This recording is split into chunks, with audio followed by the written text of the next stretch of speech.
이 에덴 동산은 사실 우리 인간을 위한 낙원이었습니다. 모든 것이 풍족하고 모든 것이 다 조화로웠는데 그 이유가 바로 우리 사람이 그것을 누리도록 하려고 주님께서 만들어 주신 것이었다라는 겁니다. 그리고 이 낙원, 에덴 동산의 중앙에는 두 개의 나무가, 특별한 나무가 있었습니다. 하나는 생명나무고 다른 하나는 선악을 알게 하는 나무였습니다. 이 두 나무 가운데 우리에게는 선악을 알게 하는 나무가 유명합니다. 잘 알려져 있습니다. 왜냐하면 그 선악을 알게 하는 나무 때문에 우리에게 아주 큰 일이 생겼기 때문입니다. 하나님께서 이 선악을 알게 하는 나무의 열매를 먹지 말라고 하셨는데 처음 사람인 아담과 하와가 그 열매를 먹었습니다. 그리고 나서는 더 이상 이 낙원에 살 수 없게 됩니다. 사실 우리에게 풍족하게 모든 좋은 것을 다 누리라고 만들어 주셨던 그 낙원이 이제는 더 이상 우리의 것이 아니라 우리는 그 바깥에 쫓겨나는 존재가 되었다라는 겁니다. 그래서 선악을 알게 하는 나무 때문에 이와 같은 일이 일어났기에 이 나무가 우리에게 훨씬 더 주목을 끄는 나무가 되어지고 또 우리가 잘 기억하는 나무가 됩니다.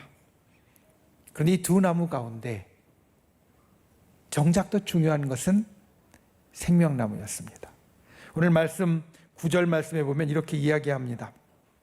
동산 가운데에는 생명나무와 선악을 알게 하는 나무가 있었다.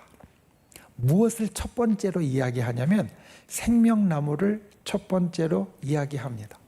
사실 우리가 조금만 더 생각해 보면 이 두 나무 가운데 어떤 게 더 쓸모가 있을까 우리는 쉽게 알아볼 수 있습니다.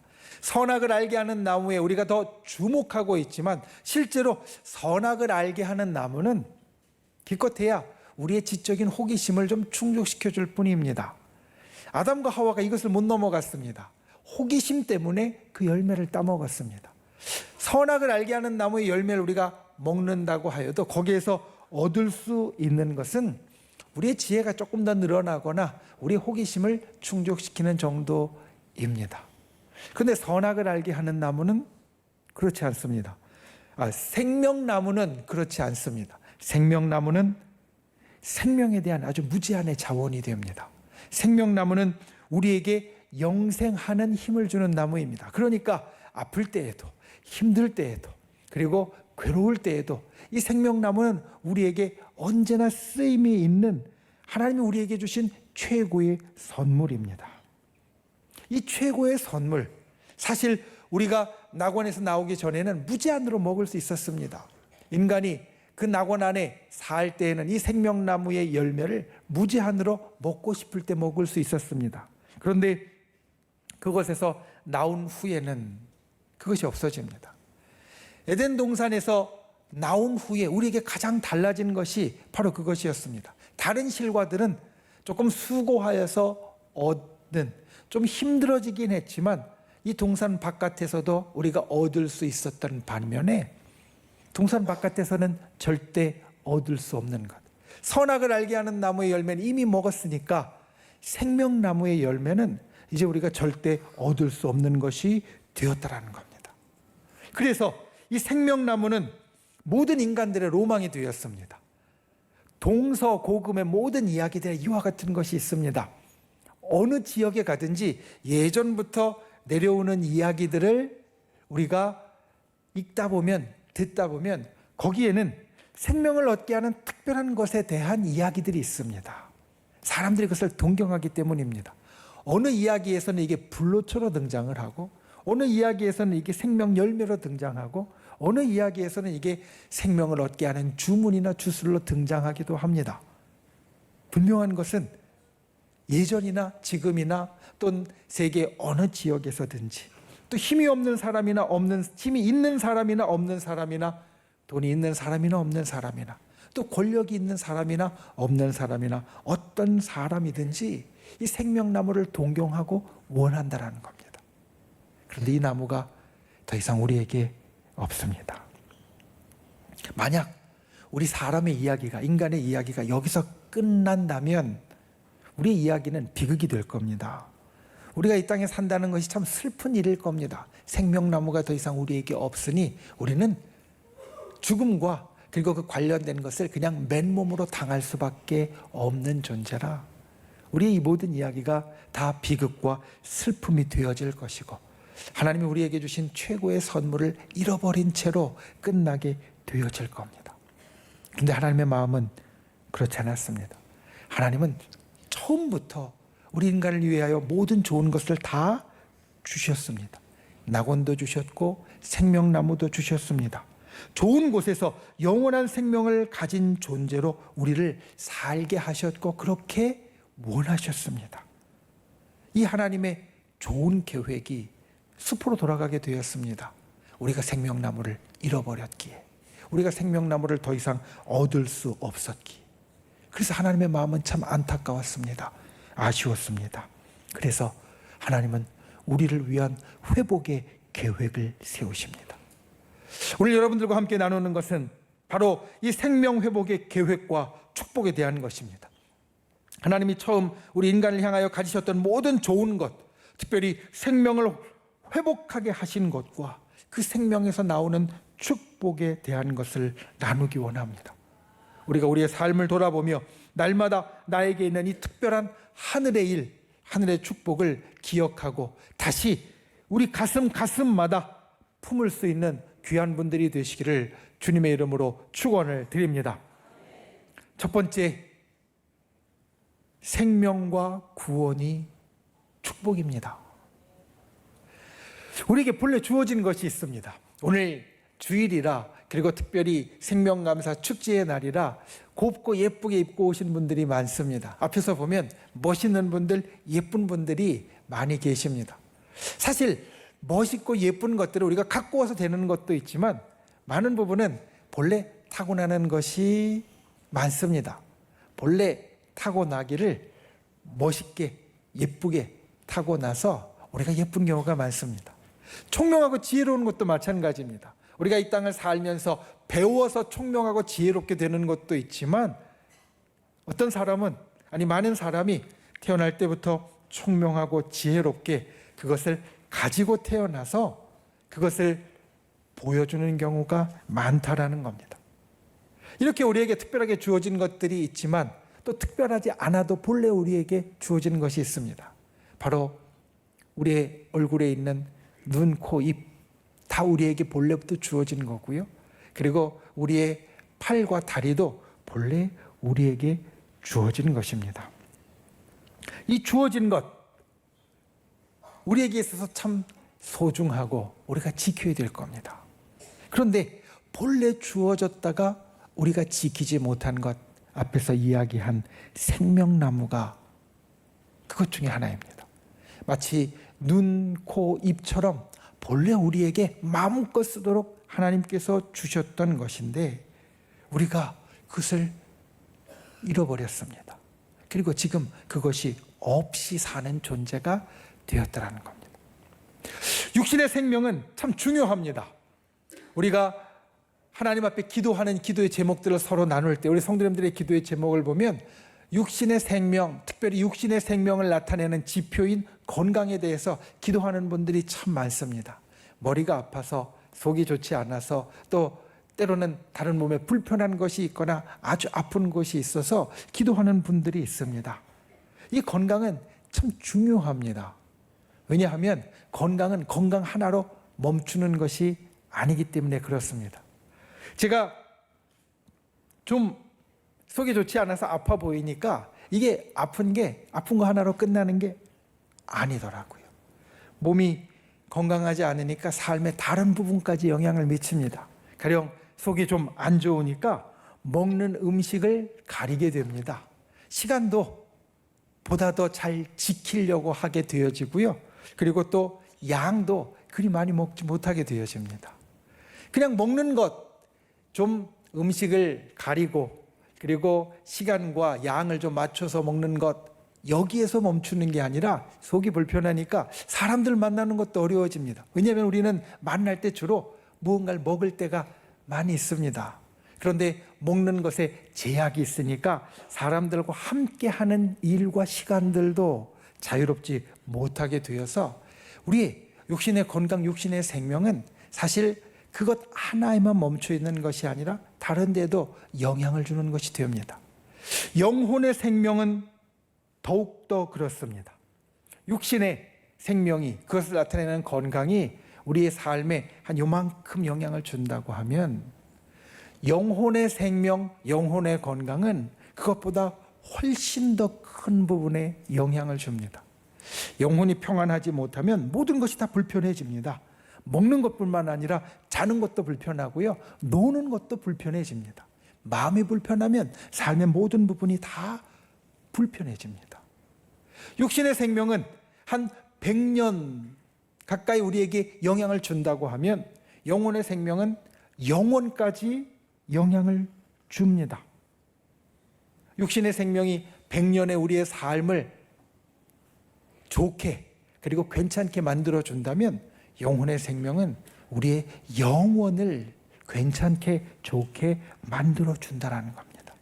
그래서 우리는 육신의 생명과 영혼의 생명 둘 다 지킬 수 있어야 되고, 그리고 얻을 수 있어야 되고, 크게 만들 수 있어야 됩니다. 이것을 해결하는 열쇠가 본래 생명나무에 있었습니다. 생명나무는 우리의 육신과 영혼의 생명을 살리는 것이었는데 우리가 그것을 잃어버렸습니다. 생명나무를 잃어버린 우리에게 있어서 그런데 특별한 일이 일어납니다. 오늘 우리는 예수 그리스도를 만나려고 왔습니다. 저와 여러분은 예배를 통하여서 다른 어떤 것보다도 예수 그리스도를 만나기 원합니다. 예수 그리스도께서 우리에게 주신 모든 좋은 것들을 우리가 누리기 원합니다. 그런데 예수님께서 우리에게 주신 모든 좋은 것 중에 제일 위대한 것, 바로 우리의 생명입니다. 예수님은 십자가 위에서 우리를 위하여 대신 죽으셨습니다. 우리를 위하여 모든 사랑의 일들을 만들어 주셨습니다. 그리고 우리가 잃어버린 생명을 친히 회복하도록 길을 열어주셨습니다. 예수 그리스도는 우리의 육신의 생명을 다시 회복하도록 만들어 주셨고 우리 영혼의 생명을 다시 회복하도록 만들어 주셨습니다. 그러니 예수님은 우리의 생명나무가 되어 주셨다는 말입니다. 여러분, 예수님은 우리의 생명나무가 되어 지십니다. 우리가 본래 낙원에 있었던 생명나무를 잃어버렸지만 우리를 안타깝게 여기셨던 아버지 하나님은 우리에게 예수 그리스도라는 생명나무를 주셨습니다. 그리고 예수 그리스도라는 생명나무를 통하여서 우리는 육신의 생명과 영혼의 생명을 다시 회복하게 되어집니다. 이것을 성경에서는 구원이라고 부릅니다. 생명나무를 잃어버린 우리가 영혼과 육신이 죽을 수밖에 없었는데 예수님이 생명나무가 되셔서 우리를 다시 살려주셨습니다. 이것이 구원입니다. 오늘 우리가 예수 그리스도를 예배하면서 우리가 예수님을 다시 만나길 원합니다. 우리의 생명나무가 되시는 예수님을 우리 가슴마다 다시 담기 원합니다. 이 생명나무를 갖는 것이 우리에게 축복입니다. 이 생명나무를 믿는 것이 우리에게 축복입니다. 오늘 예수 그리스도를 통한 구원이 우리에게 임한 줄 믿고 그 구원을 가슴마다 꼭 담고 지키는 분들이 되시기를 바랍니다. 예수 그리스도께서 우리의 육신과 영혼을 구원하시고 생명을 주시는 그것, 그 생명나무를 저희 여러분의 가슴마다 품는 귀한 시간이 되시기를 예수님의 이름으로 축원을 드립니다. 두 번째, 감사가 축복입니다. 예수 그리스도라는 생명나무를 얻은 사람에게 일어나는 여러 가지 일들이 있습니다. 예수 그리스도라는 생명나무를 우리가 얻으면 우리에게 생명의 일이 일어납니다. 육신의 생명의 일이 일어납니다. 영혼의 생명의 일이 일어납니다. 그래서 아픈 것이 치유를 얻습니다. 마음의 불안한 것이 평안으로 바뀌어지게 됩니다. 주님께서 우리에게 놀라운 일들을 일으키십니다. 그런데 예수 그리스도를 생명나무로 얻은 사람에게 일어난 아주 중요한 일 가운데 하나가 바로 감사입니다. 예수 그리스도는 생명나무를 가진 사람은 감사가 입술에서 나오는 사람이 되어집니다. 내 죽을 생명이 다시 생명을 얻어서 이 땅 가운데 살 수 있게 되었고 영혼을 약속받게 되었다라는 그 일을 깨닫게 되면 우리는 감사하는 사람이 됩니다. 그리고 예수 그리스도라는 생명나무가 우리 속에 있어서 모든 축복의 일들이, 하늘의 축복의 일들이 우리에게 나타나게 되어지면 우리는 감사하는 사람이 되어집니다. 여러분, 감사는 우리의 삶에 기적을 가져옵니다. 감사는 우리의 삶에 놀라운 일을 일으킵니다. 성경에 보면 요나라는 인물이 있습니다. 하나님이 부르신 사람이었습니다. 그리고 하나님께서 동쪽으로 가라라고 명하신 사람이었습니다. 그런데 이 요나가 동쪽으로 가지 않고 서쪽으로 갑니다. 그리고 서쪽으로 배를 타고 가다가 큰 풍랑을 만났습니다. 그리고 요나가 바다에 던져지게 되어서 물에 빠졌습니다. 물고기가 요나를 삼켰습니다. 물고기 뱃속에 깜깜한 곳에서 요나는 하나님 앞에 기도를 합니다. 자기 자신을 깨닫는 기도, 자기 자신의 잘못을 돌이키는 기도, 하나님 앞에 구하는 기도를 합니다.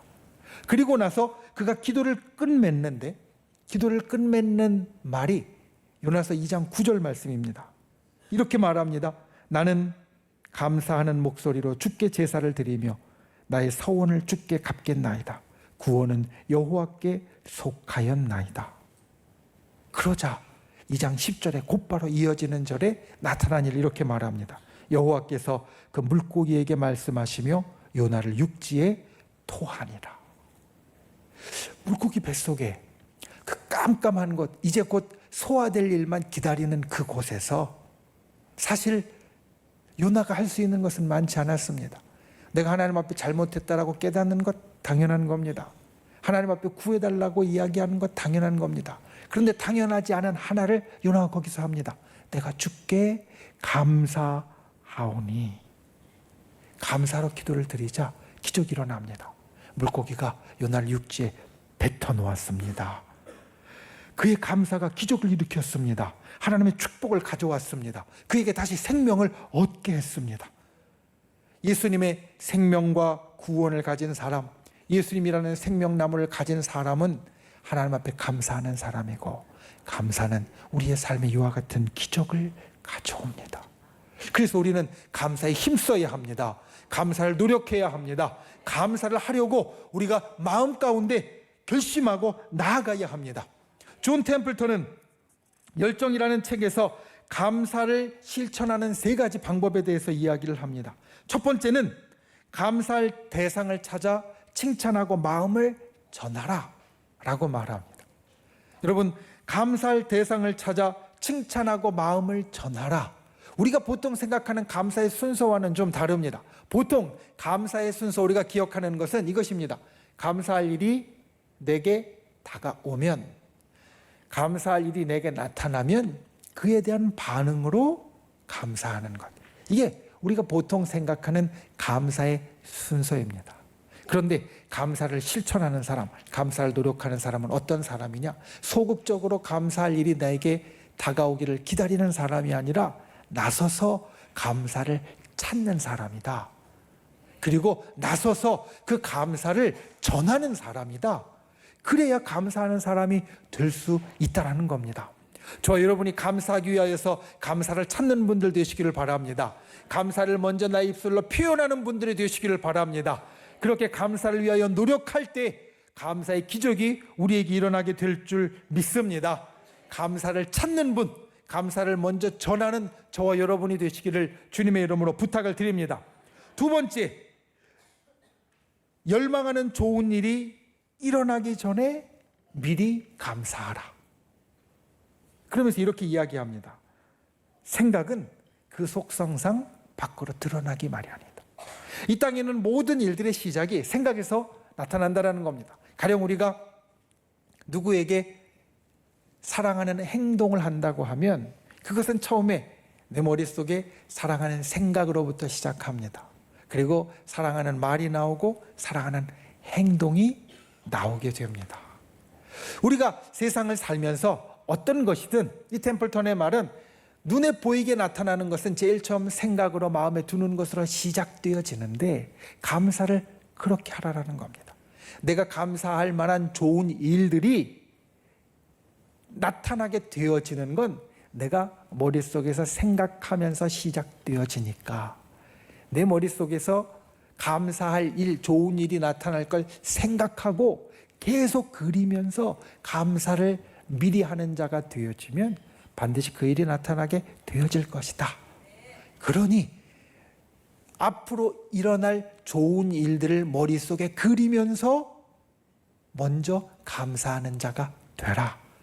이게 감사를 노력하는 사람의 모습이라는 겁니다. 저와 여러분이 우리에게 일어날 좋은 일을 머릿속에 그리며 먼저 감사할 수 있는 분들 되시기를 바랍니다. 그래서 감사로 나의 삶에 정말 큰 기적이 일어나게 되는 복된 사람이 되시기를 예수님의 이름으로 축원을 드립니다. 세 번째는 우리에게 닥친 문제와 도전과 과제에 감사하라 라고 말합니다. 우리에게 때로 문제가 생깁니다. 우리에게 때로 도전되는 일들이 나타납니다. 우리에게 때로 버거운 과제들이 주어집니다. 그것들이 우리에게 있으면 보통 우리의 입술에서는 감사와 반대편의 말들이 나타나기 쉽습니다. 아, 이런 문제가 생겼네, 참 힘들겠네, 어렵겠네, 원망하는 말들, 내가 이걸 뚫고 가야 되는데 할 수 있을까 걱정되는 말들, 이 과제가 참 버겁다고 힘들면서 신음하는 말들이 보통은 우리 입술에서 나오게 됩니다. 그런데 예수 그리스도를 생명나무로 가슴에 가진 사람은 달라집니다. 왜냐하면 예수 그리스도께서 우리에게 주시는 생명의 역사가 앞으로 일어날 것이니까, 내게 지금 이와 같은 문제가 있지만 반드시 해결될 미래를 바라보게 됩니다. 내게 지금 이와 같은 도전이 있지만 그것을 뚫고 나갈 미래를 바라보게 됩니다. 내가 이와 같은 과제 때문에 신음하고 있지만 이것을 끝내고 그리고 그 과제를 딛고 일어설 미래를 바라보게 됩니다. 하나님의 사람에게는 좋은 일이 기다리고 있습니다. 믿음 안에서 이와 같이 미래를 긍정적으로 볼 수 있게 됩니다. 그러니 우리는 문제가 있어도, 도전이 와도, 과제가 중해도 그 가운데 감사할 수 있다는 겁니다. 문제 속에서 해결을 보며 감사하고, 과제 속에서 결과를 보며 감사하고, 고난 속에 축복을 보며 감사할 수 있다. 그러니 문제와 도전과 과제가 있을 때 감사하는 자가 되어야 진짜 감사하는 자가 될 수 있다는 겁니다. 저 여러분이 그와 같은 분들 되시기를 바랍니다. 특별히 오늘은 추수감사절입니다. 그런데 이 추수감사절의 시작은 그리 좋은 상황에서 시작되어지는 게 아닙니다. 미국의 추수감사절 제일 처음에는 미국 땅에 정착하여서 그 처음 보는 척박한 땅에서 곡식을 심어서 적게 얻은 것으로 시작을 했습니다. 곡식을 뿌려서 거두었는데 그리 많지 않습니다. 그런데 그것을 가지고 감사하면서 추수감사절을 지냅니다. 그랬더니 어떤 일이 일어납니까? 그 다음 해에도 감사하면서 추수감사절을 지낼 수 있게 되고, 그 다음 해에도 감사하면서 추수감사절을 지낼 수 있게 되고, 이게 오늘날까지 이어져서 우리가 계속 감사하면서 이 날을 보낼 수 있도록 만들어 주었습니다. 만약 그날이 추수되는 것이 얼마 시원치 않다고 원망하는 날, 불평하는 날이 되었으면 매년 원망하고 불평하는 날이 반복되었을 겁니다. 그런데 도전 속에서, 문제 속에서, 과제 속에서 감사했더니 계속 감사할 일들이 나타나고 생겨나는 것으로 우리에게 이루어졌다라는 겁니다. 오늘 주님 앞에 그와 같이 감사하는 분들이 되시기를 바랍니다. 특별히 내가 살아있음에 감사할 수 있는 분들 되시기를 바랍니다. 예수 그리스도의 구원이 내게 임하였음에 감사하는 분들 되시기를 바랍니다. 예수님이 나의 생명나무가 되셨음에 감사하는 분들 되시기를 바랍니다. 그리고 나의 삶의 모든 일들 가운데 미리 내다보며 감사할 수 있는 분들 되시기를 바랍니다. 찾아서 감사할 수 있는 분들 되시기를 바랍니다. 여러분, 감사가 축복입니다. 감사가 우리의 삶에 기적을 가져옵니다. 감사가 생명나무를 가진 사람이 해야 할 마땅한 행동입니다. 그와 같이 감사로 이 하루와 우리의 삶의 날마다를 채워가는 귀한 분들이 되시기를 예수님의 이름으로 축원을 드립니다.